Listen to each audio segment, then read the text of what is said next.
بسم اللہ الرحمن الرحیم۔ آپ تھوڑی سی پریکٹس کریں کہ رمضان آنے والا ہے، مجھے باتیں زیادہ نہیں کرنی، اپنی زبان کو جھوٹ سے، غیبت سے، چغلی سے، لغویات سے محفوظ کیجیے۔ صحابہ کرام کی تو عادت یہ تھی، کان السلف اذا صاموا جلسوا فی المسجد واقبلوا على تلاوت القرآن۔ صحابہ روزہ رکھتے اور مسجد میں چلے جاتے اور قرآن کھول لیتے۔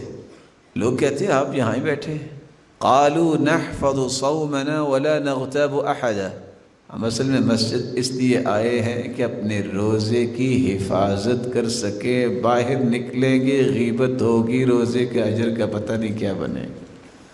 اور حدیث بھی یہ کہتی ہے، رسول اللہ صلی اللہ علیہ وآلہ وسلم صحابہ کرام کو یہ نصیحت کر رہے ہیں، من لم يدع قول الزور والجہل والعمل به، جو شخص جھوٹ نہیں چھوڑتا، جہالت کا برتاؤ نہیں چھوڑتا، جاہلانہ رویے اور عادتیں نہیں چھوڑتا، فلیس للہ حاجۃ ان یدع طعامہ وشرابہ، اس کو بھوکا اور پیاسا رہنے کی بھی کیا ضرورت ہے؟ روزہ رکھو، فلیصم سمعک وبصرک ولسانک، روزہ اپنی زبان کا بھی رکھو، روزہ اپنے کانوں کا بھی رکھو، روزہ اپنی آنکھوں کا بھی رکھو۔ یہ کون سا روزہ ہے کہ تم حلال چیزیں تو کھانے سے رک جاتے ہو اور حرام کھانا شروع کر دیتے ہو؟ جھوٹ حرام ہے، وہ تم مار لیتے ہو اور حلال کھانے چھوڑ دیتے ہو۔ غیبت حرام ہے، وہ کرنے میں تمہیں پریشانی نہیں ہوتی، اور اچھے اچھے کھانے وہ تم نے چھوڑ رکھے ہیں کہ میں روزے دار ہوں۔ اپنی عادت بناؤ، میں نے رمضان میں اگر کچھ حاصل کرنا ہے تو مجھے اس سے پہلے اپنی زبان کو بہتر بنانے کی پریکٹس کرنی چاہیے۔ اور یہ بات بھی ایک حقیقت ہے، زبان انسان کی پوری شخصیت کی عکاس ہوتی ہے۔ زبان پہ وہی کچھ آتا ہے جو انسان کے دل میں ہوتا ہے، ترجمان ہے۔ یہ ایک ایسا دروازہ ہے، جب کھلتا ہے تو پتہ چلتا ہے اس دکان کے اندر کوئلہ ہے کہ ہیرے جواہرات، اس لیے اس زبان کو اچھا کیجیے۔ اور حدیث نے کتنی بڑی بات کہہ دی، ان الرجل لا يتكلم بالكلمة لا يرى بها بأسا يهوي بها 70 خريفا في النار۔ بس اوقات بندہ صرف ایک کلمہ بولتا ہے، صرف ایک، پرواہ نہیں کرتا، 70 سال سفر کیا جائے تو جتنا سفر طے ہوگا اس ایک کلمے کی وجہ سے جہنم میں وہ اتنا گہرا قیامت کے دن گر جائے گا۔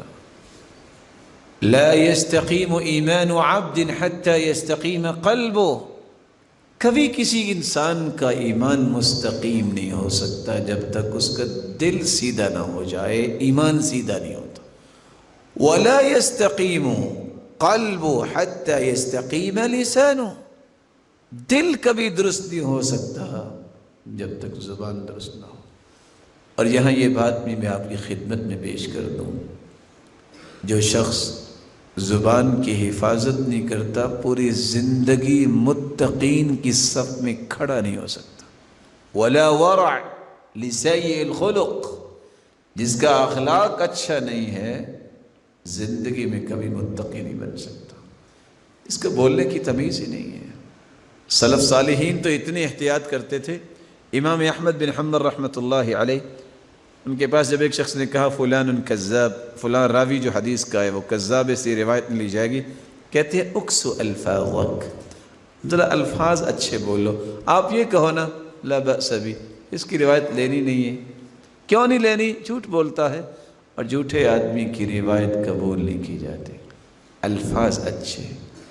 سیدنا عمر رضی اللہ تعالیٰ عنہ نے دیکھا کہ لوگ آگ جلا کے بیٹھے، آپ نے یہ نہیں کہا یا اہل النار، اے آگ والو، کہتے ہیں یا اہل الضوء، روشنی والو، حالانکہ آگ جل رہی تھی۔